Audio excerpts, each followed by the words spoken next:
Para encerrar, vamos tratar um pouco sobre o dilúvio de Gênesis, porque muitas pessoas acham problemas onde não tem, porque muito do que se tem dito sobre o dilúvio apenas tem sido dito de acordo com os contos mitológicos dentro das igrejas.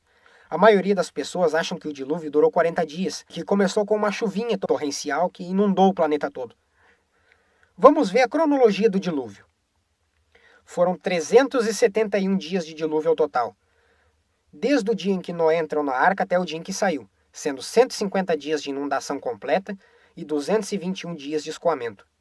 Segundo a Escritura, no dia 17 do mês 2 do ano 600 da vida de Noé, abriram-se as fontes do grande abismo, depois as comportas do céu, ou seja, primeiro veio água de baixo, depois água de cima. 40 dias depois fecharam-se as fontes do grande abismo e também as comportas do céu. 223 dias depois que o dilúvio começou, Noé começa a ver o topo das montanhas. 263 dias depois do início do dilúvio, Noé abre a janela da arca e solta um corvo. Ele espera 7 dias, o corvo não volta. Ele solta uma pomba. Ela vai e volta. 7 dias depois, ele solta de novo. Ela vai e volta com o ramo de oliveira. 284 dias já teriam se passado. 313 dias depois que o dilúvio começou, Noé remove uma parte da cobertura da arca e percebe que o solo está enxuto. Aí se inicia os preparativos para a saída da arca. E 371 dias depois que o dilúvio começou, Noé sai da arca com sua família e os animais. Esses 371 dias podem ser divididos em 4 fases. Primeira fase, fase de ruptura. Segunda fase, fase de inundação. Terceira fase, de deriva continental. E a quarta é a fase de acomodação. Por exemplo, de onde veio toda a água do dilúvio? Gênesis 7:11. No dia em que Noé completou 600 anos, 1 mês e 17 dias, nesse mesmo dia, todas as fontes das grandes profundezas jorraram, e as comportas do céu se abriram. Ou seja, primeiro veio água de baixo, depois chuva de cima. Ao contrário do que muitas pessoas pensam, o dilúvio não se deu unicamente devido à chuva. Não é dessa forma que está escrito. Está escrito de um jeito e tem se ensinado de outro. De um modo que faz com que pareça que o relato bíblico seja tratado como história da carochinha. Então eu gostaria de tratar de uma teoria em especial que foi proposta alguns anos atrás e que até o presente momento é a mais consistente com a evidência que nós conhecemos. É chamada de teoria das hidroplacas. A proposta dela diz o seguinte: o planeta Terra possuía na sua forma original, antes do dilúvio, um lençol de água subterrâneo de aproximadamente 11 a 12 quilômetros de profundidade e mais ou menos 1 quilômetro de espessura. E os resultados disso são 2 muito interessantes. O primeiro, ele explicaria o processo de uniformidade de temperatura no planeta. A outra, a fonte da água do dilúvio. A questão da uniformidade de temperatura do planeta é muito interessante porque quando Deus criou Adão e Eva, Deus os criou numa forma original. Você não nasce com roupa. Imagina então a diferença de temperatura, o que não aconteceria. Então tem um contexto todo aí que nós podemos perceber que havia uma distribuição uniforme de calor. E o próprio registro fóssil nos mostra isso. E hoje, dentro da paleontologia, uma das áreas que o pessoal tem mais estudado é o Polo Sul. Existem florestas tropicais inteiras debaixo do gelo do Polo Sul. Esse lençol de água subterrâneo já fazia parte da criação original. E a prova disso é a questão da uniformidade da temperatura do planeta, em eras pré-diluvianas. E qual a evidência científica que comprova esse lençol de água subterrâneo? Foram perfurados 2 poços de alta profundidade, um deles na península de Kolan, na Rússia, e outro na Bavária. Esses poços foram perfurados com aproximadamente 12 quilômetros de profundidade, a fim de se descobrir o que existia no que a ciência chama de área de transição, entre o granito e o basalto. Onde fica isso e qual o elo de ligação que junta os dois? O que tem lá? Os caras eles foram muito mais fundo do que qualquer um foi antes. 12 quilômetros terra adentro. Lá no fundo, literalmente. E o que eles encontraram lá embaixo? Tanto na Rússia quanto na Bavária. Água. A 12 quilômetros de profundidade. O problema é que água aquecida com 2 vezes a salinidade que há na água do mar hoje. Pergunta: como? Como essa água salgada chegou até lá embaixo? Ao que tudo indica, essa água já havia sido criada ali. na ideia de um sistema pré-diluviano. Nós teríamos então a parte do granito, abaixo do granito as águas subterrâneas e por último o basalto. Vamos ler Gênesis 1:6, no segundo dia da criação.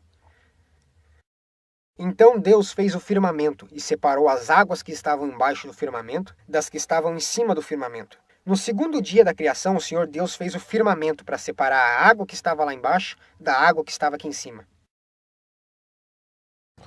Oceanos subterrâneos gigantes. Cientistas norte-americanos encontram evidências de uma enorme reserva de água debaixo da superfície terrestre.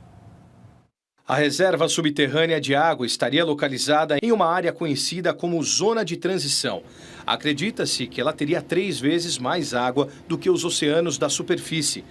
Cientistas já especulavam sobre a existência dessa reserva subterrânea, mas esta é a primeira prova de sua existência. A descoberta poderia explicar por que a Terra é um planeta tão habitável e rico em água líquida.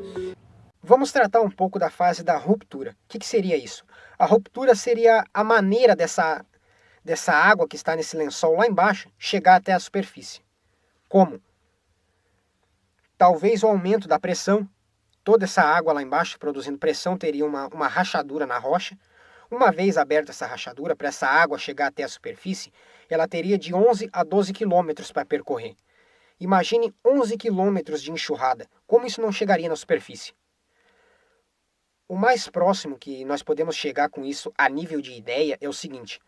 Por um lado, você tem esses 11 quilômetros de enxurrada chegando na superfície. Essa enxurrada não é de água limpinha, é lama pura, barro, água misturada com terra, areia e uma série de outros detritos.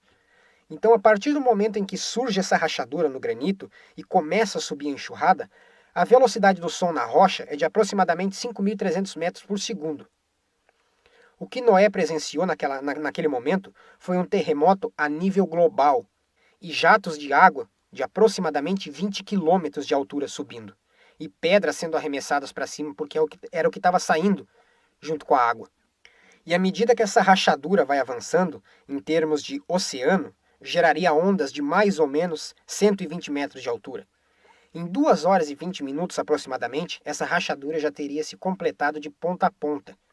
Ela saiu de um extremo do planeta e chegou ao outro. E a Bíblia diz que como foi nos dias de Noé, assim também será na vinda do Filho do Homem. As pessoas pensam que foi uma chuvinha que começou fraquinha, com tempo feio, e bem pelo contrário, foi rápido, quase que instantaneamente. E assim também será na volta de Cristo.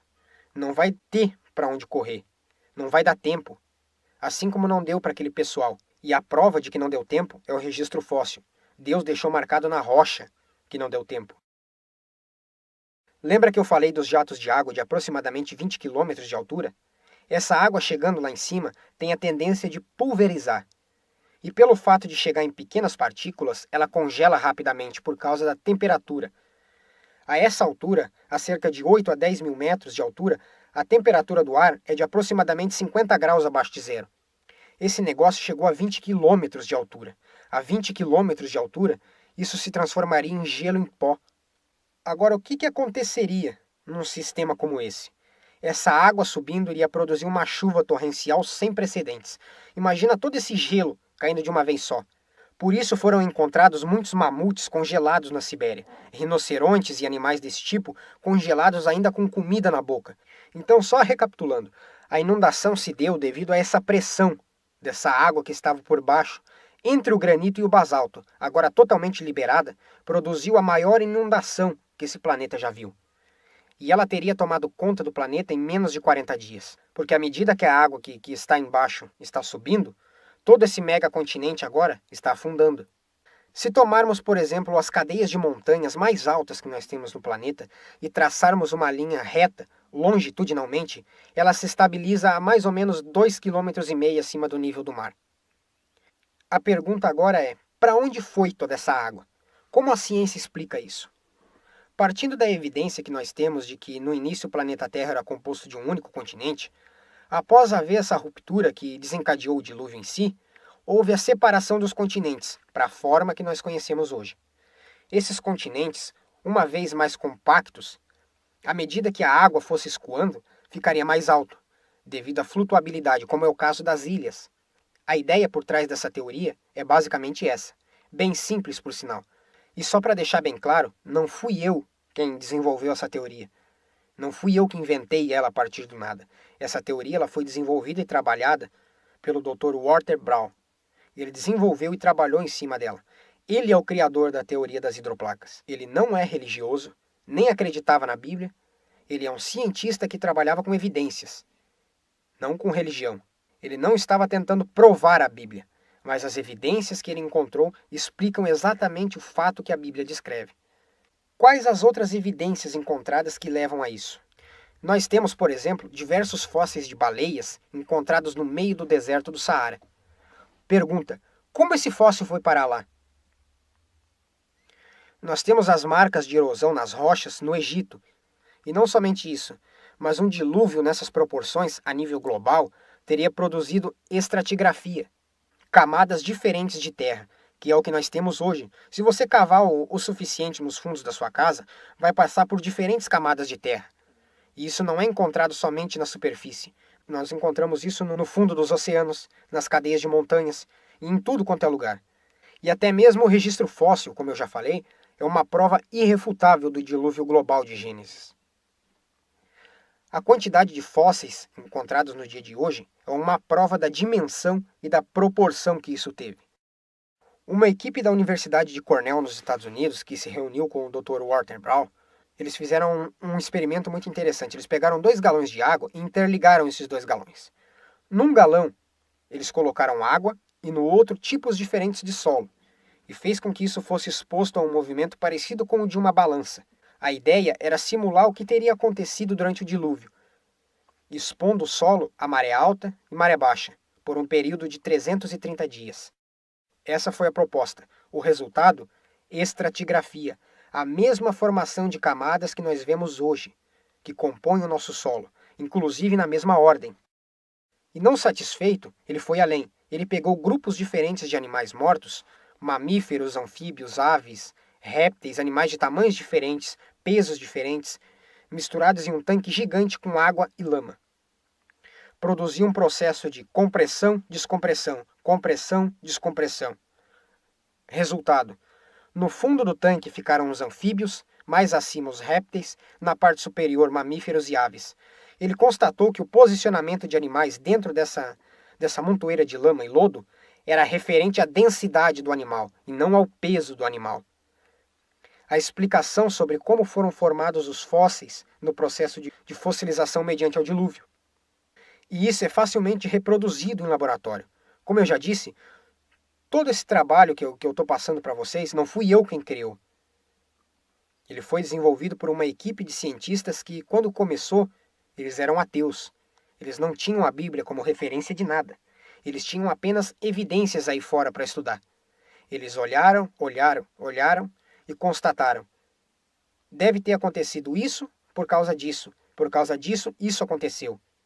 E foram olhando essa sequência de evidências e de acontecimentos e formaram tudo isso que eu passei aqui para vocês. Até que alguém falou: opa, peraí, isso aqui está cheirando a Bíblia. Isso aqui parece até o dilúvio de Gênesis. Aí se deu a conversão do Dr. Walter Brown. Quando ele pegou para comparar aquele negócio que ele tinha estudado, descoberto e constatado, ele viu que a ideia não era original. Já tinha um livro que falava a respeito disso. Ele apenas seguiu as evidências para ver o que tinha acontecido. Seguiu um caminho diferente, mas que levou ao mesmo lugar. Vamos tratar agora sobre a construção da arca. Vamos ver o que o texto bíblico nos fala a respeito dessa construção, porque ele nos dá muita informação, basta observar os detalhes. Gênesis capítulo 6, verso 14. Você, porém, fará uma arca de madeira de cipreste, divida em compartimentos e revista de pinche por dentro e por fora. Faça com 135 metros de comprimento, 22 metros e meio de largura e 13 metros e meio de altura. Faça um teto com um vão de 45 centímetros entre o teto e o corpo da arca. Coloque uma porta lateral na arca e faça um andar superior, um médio e um inferior. Nessa tradução, você já tem a conversão das medidas de côvados para metros. Em outras versões, nós encontramos as medidas da arca de 300 côvados de comprimento, 50 côvados de largura e 30 côvados de altura. Então, para entendermos melhor, essa é uma réplica do que teria sido a arca. É como se fosse um tipo de caixa. As pessoas dizem, mas ela tinha que ter uma espécie de bico ou coisa parecida. Não necessariamente, porque o alvo de Noé nunca foi navegar. O alvo de Noé era flutuar. Sabemos que essa arca tinha 3 pisos, um superior, um médio e um inferior. Dentro desses pisos haviam compartimentos, justamente para comportar os animais. Então, por meio desses pequenos detalhes, nós temos uma ideia da dinâmica do que estava acontecendo. E outro fator interessante é que a arca deveria ter uma estrutura que aguentasse toda essa violência das águas do dilúvio. Logo depois dos primeiros 40 dias, aí sim teria o período de inundação, e a arca estaria praticamente só flutuando. Ou seja, uma estrutura muito grande, feita de madeira, com 135 metros, isso nos leva a uma pergunta. Que tipo de madeira Noé usou? Segundo a Bíblia, a arca foi feita em madeira de cipreste. Cipreste é um tipo de madeira que tem uma característica única e interessante, que em contato com a água ela se torna mais resistente, ela não sofre processo de apodrecimento em contato com a água como os demais tipos de madeira. Então perceba os detalhes. Deus não disse para Noé pegar qualquer tipo de madeira e faça umas tábuas e construa a arca do jeito que quiser, não. Ele dá o tipo de madeira. Ele diz que você vai usar esse tipo de madeira. Tanto é que em muitas versões bíblicas, talvez seja o caso da sua, no lugar da palavra cipreste, nós temos o termo em hebraico gopher, que é o nome hebraico para esse tipo de madeira. Nós temos também a questão da impermeabilização da arca. Nas versões bíblicas mais atuais, nós temos a palavra betume, como sendo o agente usado por Noé para a impermeabilização da arca. Já nas mais antigas, nós temos o termo hebraico kofer, que é uma planta extremamente conhecida no Oriente Médio. E até mesmo aqui no Hemisfério Sul, só que com outro nome. Aqui nós conhecemos como rena, muito popularizada por uma das suas características, que é utilizada para fazer tatuagens, por causa da questão da pigmentação. E outro aspecto interessante é que essa rena tem sido utilizada desde a antiguidade pelas características medicinais que ela possui. É um poderoso agente contra bactérias e micróbios, de forma geral. Era o que precisaria para manter uma arca inteiramente higienizada por um período tão longo de tempo. E não somente isso, ela exala um aroma extremamente agradável, além de possuir uma capacidade altíssima de impermeabilização. Então nós temos um tipo de madeira e de impermeabilização cientificamente correto. Vamos tratar um pouco mais da arca de forma geral, até pela questão do tempo, para eu não me estender demais. A arca, o propósito principal dela era apenas flutuação e não navegação. As pessoas têm um pouco de dificuldade de entender essa questão, porque quando se fala em arca, a primeira coisa que vem à mente é um navio. O alvo de Noé não era viajar. Noé não estava saindo num cruzeiro com os animais. Eles queriam flutuar. Esse era o alvo principal. E o sistema de flutuação mais eficiente de que se tem conhecimento até os dias de hoje, adivinha qual é? As exatas proporções da arca. Estude um pouquinho de engenharia naval. Todo objeto grande como esse de flutuação possui o que eles chamam de eixo de rotação, que faz com que ela gire tanto para a direita quanto para a esquerda, tanto para cima quanto para baixo. Pelas medidas e proporções da arca citados na Bíblia, é possível fazer cálculos e definir quanto, em termos de estabilidade, ela poderia tombar para a direção que seja, sem que desestabilizasse. Então é possível fazer um cálculo matemático baseado nessa estrutura para saber o quanto ela poderia tombar. Lateralmente, a arca poderia chegar até 60 graus de inclinação e ainda assim, sem dificuldade, ela voltaria ao normal, mesmo com todo o peso dentro dela. A estabilidade e a flutuação dela é espetacular. Não é à toa que foi dada pelo Senhor Deus a Noé. E quem melhor do que ele para saber, dada a sua perfeição perante o universo? No sentido de subir e descer, ela poderia chegar até 75 graus, que ainda assim ela não cairia do outro lado. Eu não sei se vocês têm noção, mas os navios que nós temos hoje, que são feitos em outras proporções, chegam no máximo a 30 graus. Passando disso, afunda. Então nós temos cálculos matemáticos e evidências científicas que comprovam a flutuabilidade e a estabilidade dessa mega estrutura da arca. E isso é reproduzível em laboratório. Ah, mas como assim? Pegue essas medidas exatas, da forma como a Bíblia descreve, todas as suas proporções, de forma específica. 300 côvados de comprimento, 50 côvados de largura e 30 côvados de altura. E transfira isso para milímetros. 300 milímetros, 50 milímetros, 30 milímetros. Pegue essa arca miniatura e largue dentro do mar e observe como ela é estável. Fique observando, eu duvido ela virar, porque essas proporções são perfeitas para flutuar. O Senhor Deus é perfeito em tudo aquilo que faz. Muitas pessoas também questionam o seguinte: para fazer um barco, uma arca assim, nessas proporções, há necessidade de tecnologia. Para elucidar isso, basta estudar um pouquinho as genealogias. Isso é uma coisa que a Bíblia menciona não por acaso, só para dar mais volume em termos de folhas. Se nós observarmos a genealogia bíblica, nós sabemos que 2 gerações antes de Noé existia um cidadão chamado Tubal-Caim, que era artífice de todo um instrumento de ferro e bronze. Ou seja, 2 gerações antes de Noé já havia mineração, siderurgia, metalurgia. Já havia sim tecnologia para que pudesse ser feita uma construção da arca.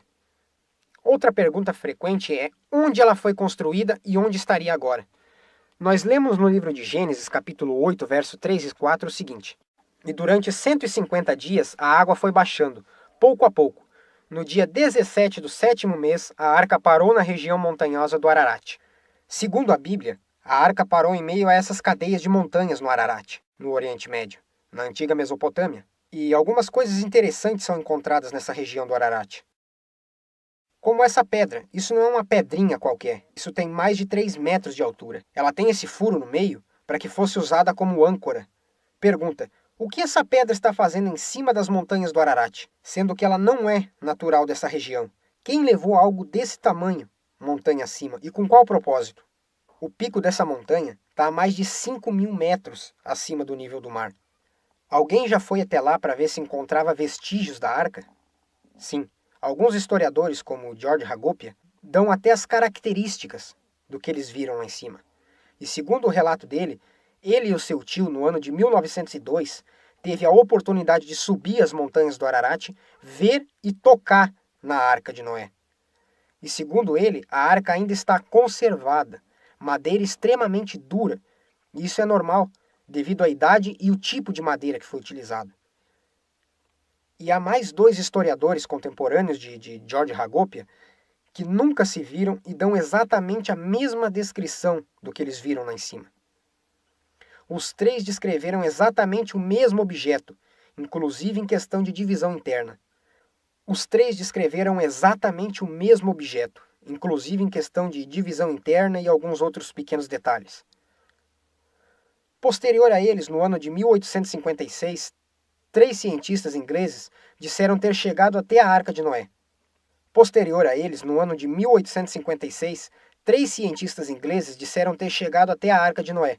Em 1876, o Sr. James Price, outro cientista inglês, disse ter chegado até onde estava a Arca de Noé.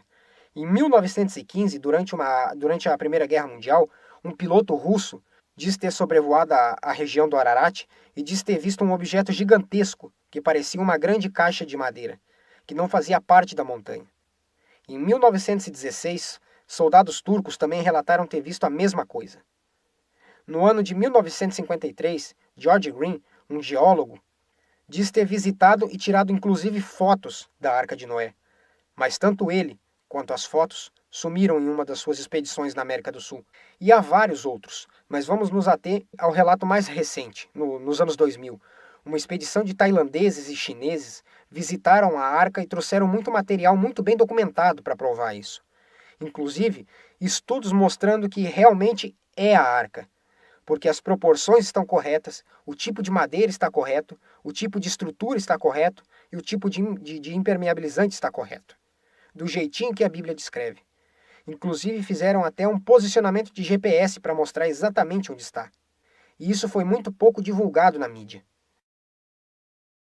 Olha, acredite ou não, foram encontrados vestígios da famosa embarcação do Velho Testamento. Será que encontraram a Arca de Noé? Bom, os restos do barco estariam no Monte Ararat, na Turquia. E olha, surpreendeu o mundo.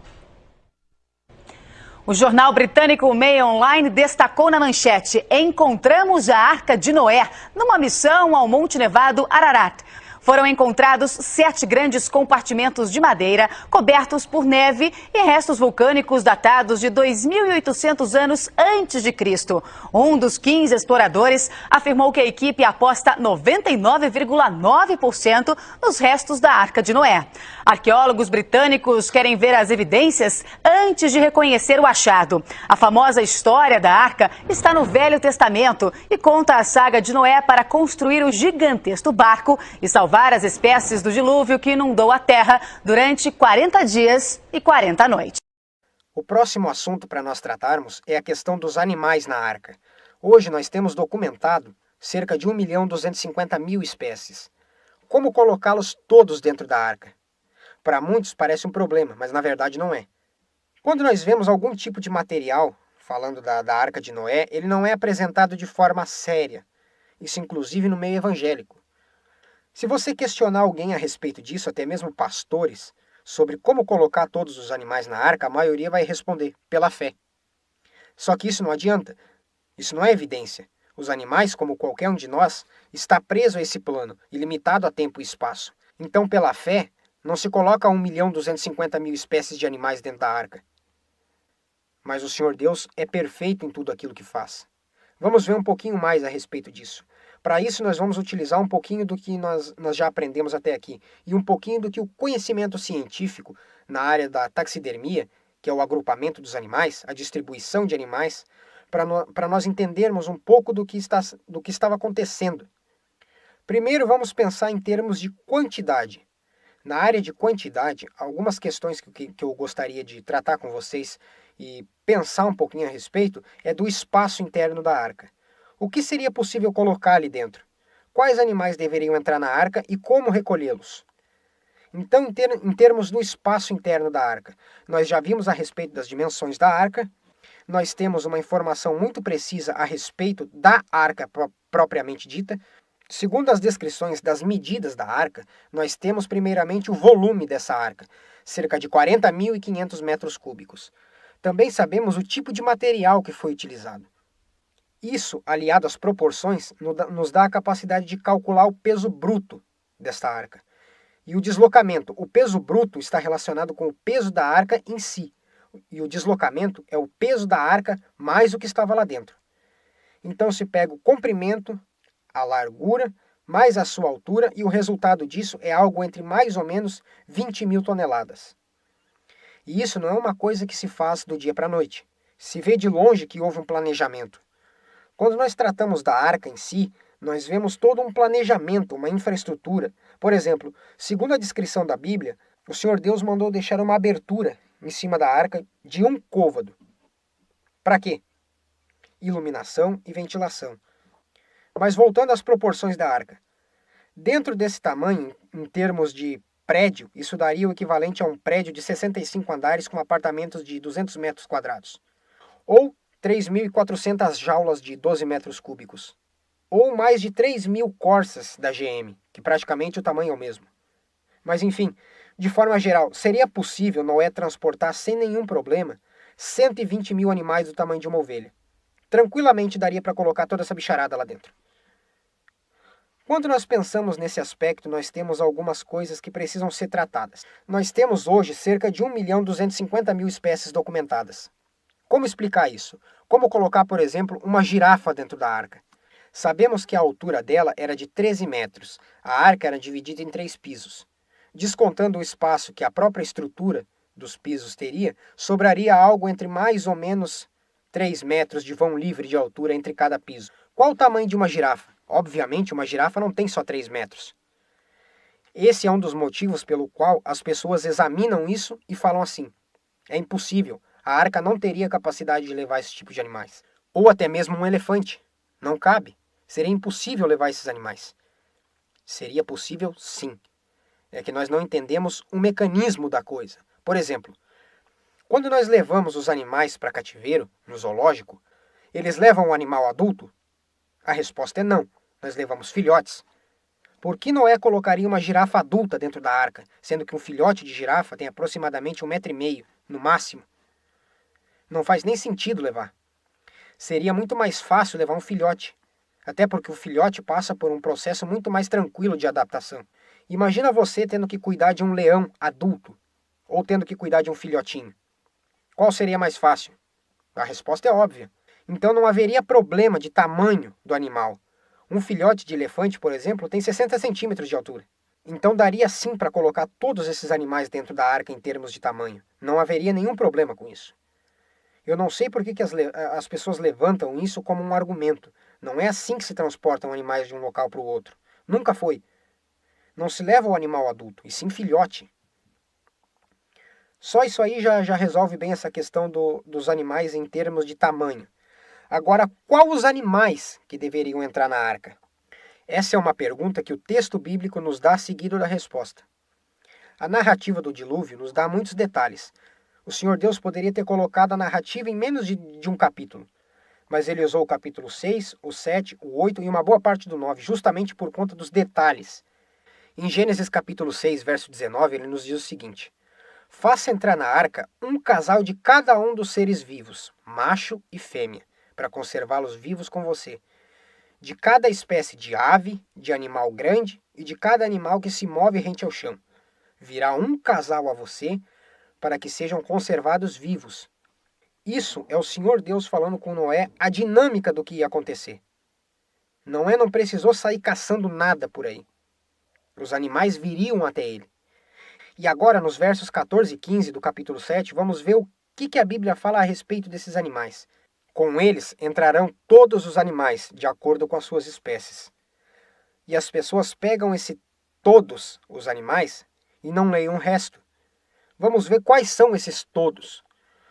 Todos os animais selvagens, todos os rebanhos domésticos, todos os demais seres vivos que se movem rente ao chão e todas as criaturas que têm asas. Agora olha o detalhe. Casais de todas as criaturas que tinham fôlego de vida nas suas narinas vieram até Noé e entraram na arca. Agora nós sabemos quem são os todos. O texto bíblico descreve alguns deles. Por exemplo, os animais selvagens, aqueles que não são domesticados pelo ser humano, aqueles que vivem por conta própria, sozinhos, sem nenhuma intervenção humana. Eu acho que essa seria uma boa definição e resumo do que seria classificado como animais selvagens.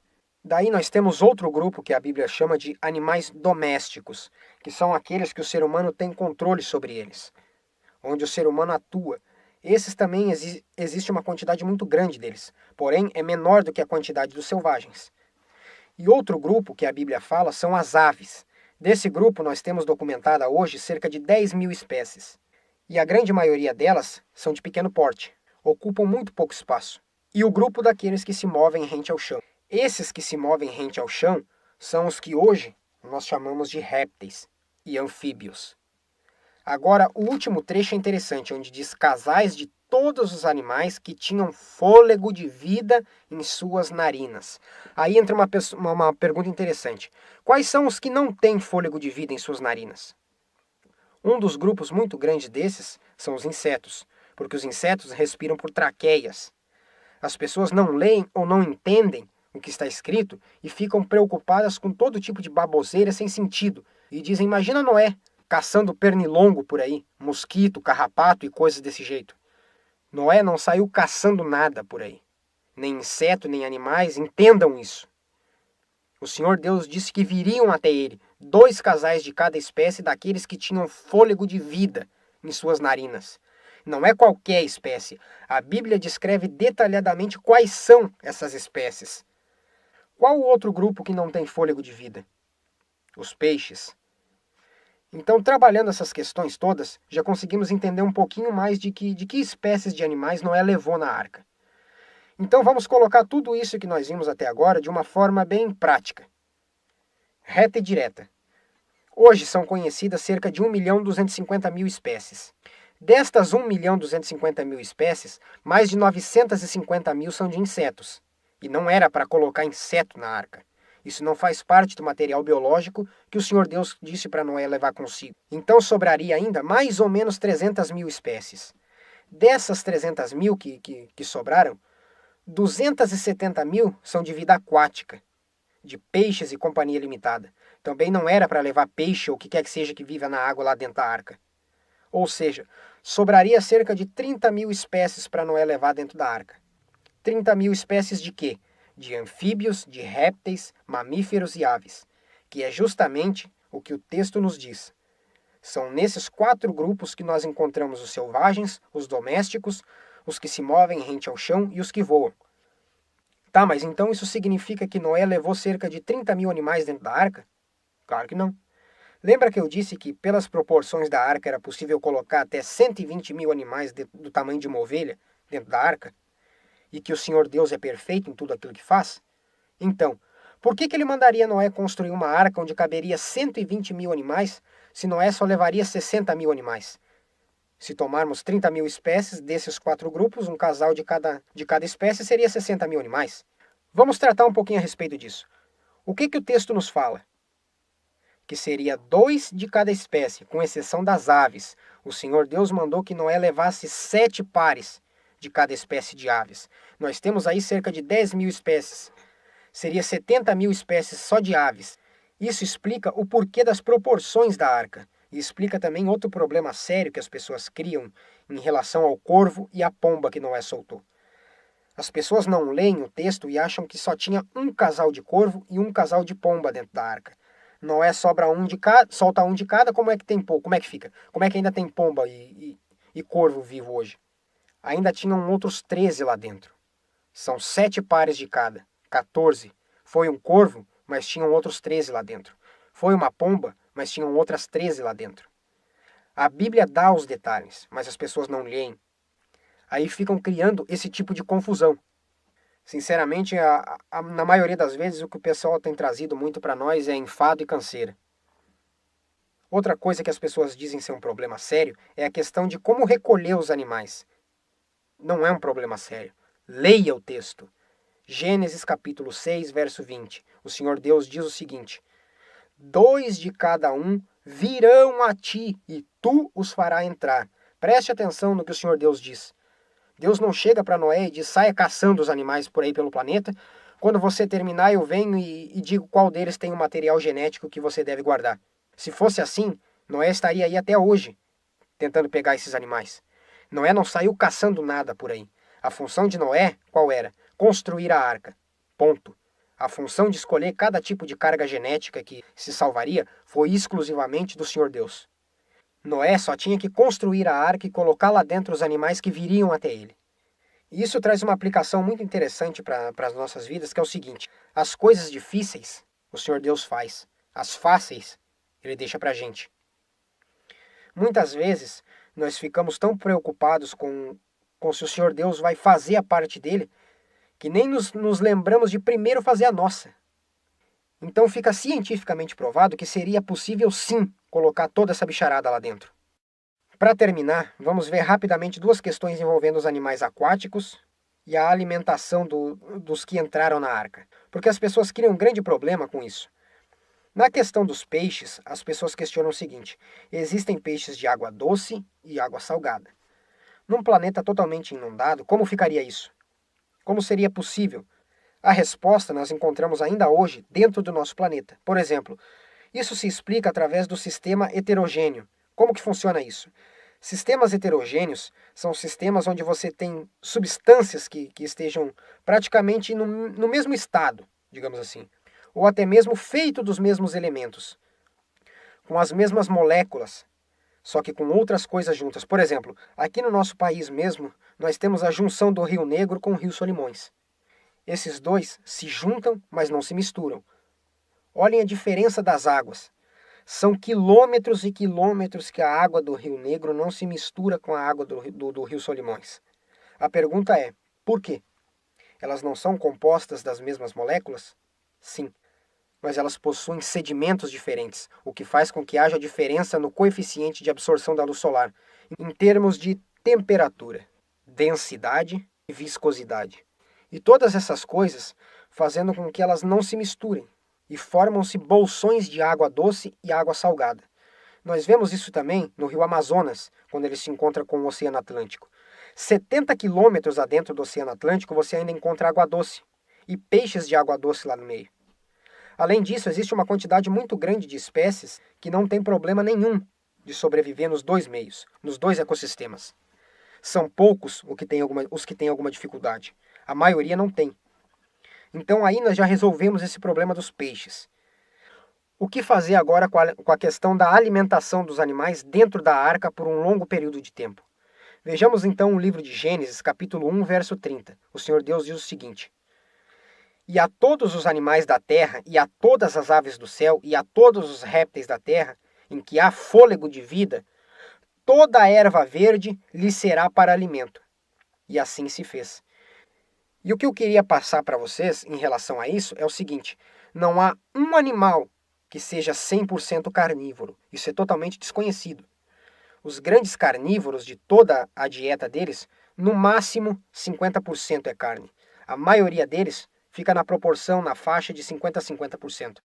Nós temos exemplos muito simples que nos mostram a origem dessa estrutura nos animais. Por exemplo, um gato ou um cachorro, quando passam mal, ele se alimenta de plantas, porque isso é o que ajuda a estabilizar o sistema. Não existe um único animal que não seja também herbívoro. O problema é que nós temos uma mentalidade que nos foi imposta pela teoria da evolução de que dentes caninos existem por um único motivo: rasgar carne. Errado. Eles existem sim para rasgar, mas não só carne. Por exemplo, na região do Kalahari, na África, existem algumas manadas de leões que, quando não encontram caça, eles usam esses dentes caninos para rasgar as cascas das árvores e se alimentam do caule. E assim eles conseguem se manter vivos. Você pode dizer, mas leão não é herbívoro. Mas leão também não é 100% carnívoro. E nós procuramos entender essa dinâmica. Se esses animais foram criados assim, existe uma razão para isso. Não foi por acaso. Então, que tipo de alimentação Noé precisaria levar? Está escrito aí no texto que nós acabamos de ler. Noé não precisaria levar carne para os carnívoros.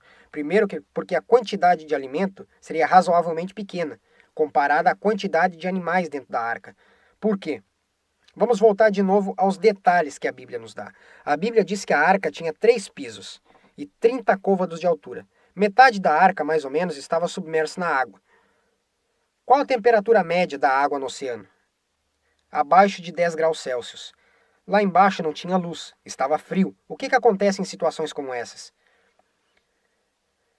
Animais que estivessem no segundo e terceiro piso, devido às condições, passariam por processos de hibernação. O que é essa questão? É aquela situação de muita sonolência, o metabolismo no corpo deles estaria mudando, a frequência cardíaca está diminuindo. Esses animais, por estarem expostos a um ambiente frio e escuro, passariam por esse processo de hibernação. Qual o resultado disso? Simples. Pouca alimentação, porque os animais estariam dormindo a maior parte do tempo e produziriam poucos recursos biológicos. Vou usar esse termo mais agradável, mas vocês entenderam. E um processo lento também de desenvolvimento, ou seja, os animais eles não cresceriam muito durante aquele período de 371 dias. Então, quando nós observamos os detalhes bíblicos, você percebe que não haveria nenhuma dificuldade em colocar essa quantidade toda de animais lá dentro da arca. Teria alguma dificuldade em mantê-los vivos durante todo esse tempo? Não. Cientificamente falando, a descrição bíblica com respeito aos animais que entraram na arca e tudo aquilo que está lá, não existe problema nenhum. E para encerrarmos, eu gostaria de deixar uma reflexão sobre o dilúvio e tudo isso que nós vimos. O dilúvio tem uma história para nos contar. Noé teve amigos, vizinhos, irmãos e irmãs, tios e tias. Mas eles não entraram na arca. Apenas Noé e sua família entrou. Porque ele foi o único justo que o Senhor Deus encontrou sobre a face da terra. A pergunta é, se hoje um dilúvio estivesse prestes a acontecer ou fosse proposto, você entraria na arca? Pare e pense, faça uma autoanálise. O quão preocupado com as coisas de Deus você está hoje? Se você não parece com um daqueles pré-diluvianos, andando para baixo e para cima, comprando e vendendo, casando e se dando em casamento, ou trazendo para a nossa realidade, nos dias de hoje, né? Eu tenho que entrar na faculdade, tenho que ir na festa do fulano, na festa do ciclano. Esse negócio de Deus, de santidade, é muito bonito. Tudo isso que foi dito aqui a respeito da vida de Noé é muito legal, mas aqui fora a vida real, o lance é outro. A jogada aqui é outra. Aqui fora a história é diferente. Eu te garanto que se a sua atitude, se o seu pensamento é esse, você seria igual aquele pessoal que ficou do lado de fora da arca. E hoje, a ciência tem o prazer em estudar os seus fósseis. Então pare e pense. Esteja preparado. Noé não sabia quando viria, nem como viria. O Senhor Deus mandou que ele se preparasse. E o que a Escritura nos diz para os dias de hoje? Para nos prepararmos para nos encontrar com Cristo quando ele voltar. Pois como foi nos dias de Noé, assim também será na volta do Filho do Homem. Se ele voltasse hoje, nesse momento, como nós estaríamos preparados em relação a isso? O dilúvio tem uma história para nos contar. Algo repentino, do zero, a partir do nada.